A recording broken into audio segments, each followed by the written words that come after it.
পৃথিবীর সবচেয়ে বুদ্ধিমান প্রাণী কোনটি? পৃথিবীর সবচেয়ে বুদ্ধিমান প্রাণী মানুষ। পশুর রাজা কে? পশুর রাজা সিংহ। সবচেয়ে দ্রুতগামী প্রাণী কোনটি? সবচেয়ে দ্রুতগামী প্রাণী চিতাবাঘ। সবচেয়ে উঁচু প্রাণী কোনটি? সবচেয়ে উঁচু প্রাণী জিরাফ। কোন প্রাণী সবচেয়ে বেশি দিন বাঁচে?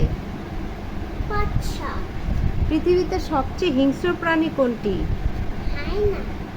সবচেয়ে বড় জলজ প্রাণীর নাম কি? নীলতিমি। কোন প্রাণী মরুভূমির জাহাজ বলা হয়? উটকে। কোন প্রাণী দাঁড়িয়ে ঘুমায়? ঘোড়া। কোন প্রাণী জিহ্বা দিয়ে শুনে? সাপ। বিদায়।